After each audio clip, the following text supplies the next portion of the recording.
Welcome to Season 2 of Saracen's Travels. We are Andrew and Irene, a couple who took early retirement to pursue an adventure on the high seas. Last year we sailed across the Atlantic and are now sailing in the Caribbean, with a goal of reaching the British Virgin Islands. Come and join us on the journey as we head back north. Please subscribe to our channel and please remember to leave a like.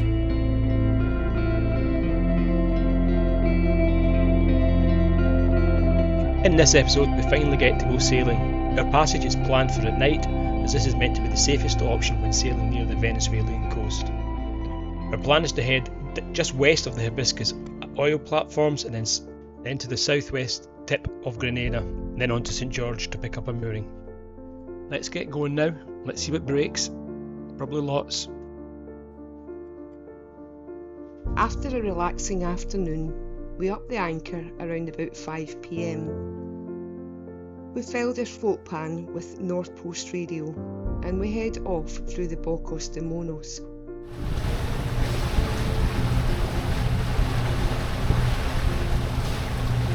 It's not really living up to its fearsome reputation. That's good for us. There's not much wind to start with. We're supposed to have had 10 to 12 knots from the east.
We're in the company of another boat, and after about an hour of motoring we unfurl the Jenna and are sailing at last. It's been a long 4 months.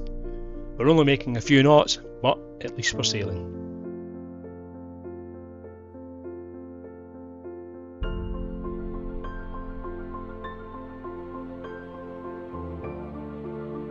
That's us 10 miles in, we set off at 4 o'clock for our second attempt, or not our second attempt, our second part of the trip. And the wind's now filling in, it's about 8 or 9 knots of wind and we're doing 5 knots over ground. No, we're doing 5 knots over ground. So We'll probably get there about 10 or 11 o'clock tomorrow. But I suspect as we get away from Trinidad, the wind will increase slightly, so we might pick up some speed. We expect the winds to increase as we get away from the lee of Trinidad, and quite quickly we're sailing in 28 knots of wind. Notice the reference to the forecast, and it's just starting to get dark. So we tuck in a reef and a good old mainsail. We're sailing quite fast at the moment and we quickly outpace the other boat. 5 knots, so we're going to get there in 2 now, which means we'll be picking up a loiter anchoring in the dark. So we know where we're going allegedly. We have added a red cockpit light. This is a great addition because we can now see each other when we're on night passage and it doesn't affect our night vision. The moon is about 60% and should rise about 10 o'clock tonight. This should give us some light during our passage. 7 o'clock at night and we're still going along at 8 knots with 22 knots of wind. We've put a reef in because it's the night and it looks like this wind will be sustained all night. We're just waiting for the moon to come up. It should be up about 7 o'clock, 8 o'clock maybe. And it should be a full moon. And with the red light switched off, this is how dark it is. You can just see the chart plotter and nothing else. I'll show you if we can make it now, because it's...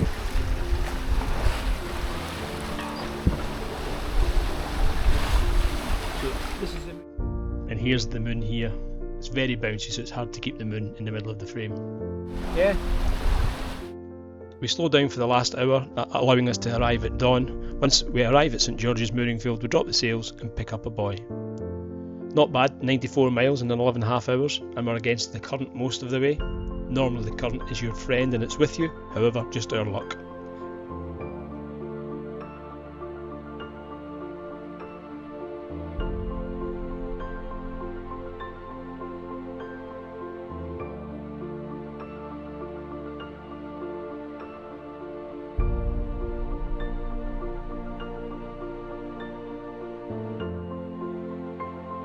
And now I've been dying to do this for months. Splash.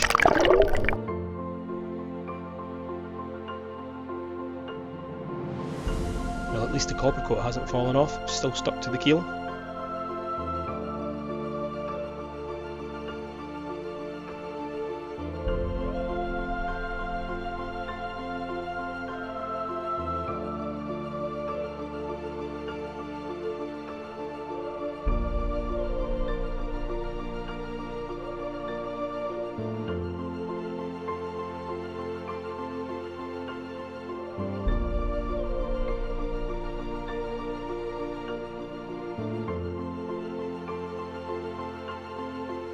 And look, fishies.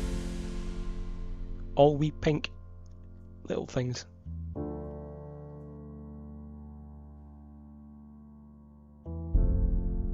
They're hiding under the hull to get away from the sun.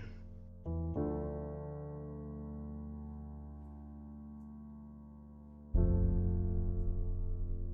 this is what Captain Nemo looks like when he's swimming underwater.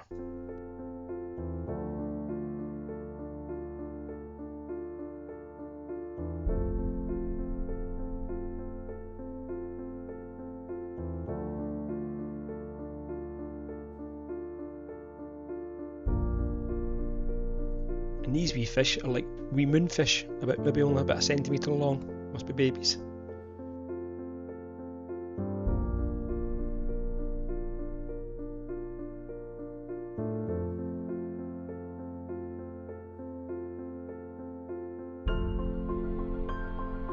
And as it's the 30th of November, tomorrow marks the end of hurricane season. Woohoo! North we come! Well, thanks for watching. I hope you enjoyed the video. So please remember to leave a like and subscribe to our channel. Here are 2 earlier videos.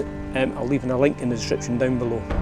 In order to comply with our insurance, we have to stay in Grenada till the end of November. After that, we can start cruising in earnest. I suppose there's worse places to be.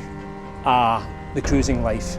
So now I can lull myself into a false sense of security, thinking there'll be no more boat work. Chance will be a fine thing. In our next video, we'll have a boat tour that being requested by one of our new subscribers. Saracen out. See you.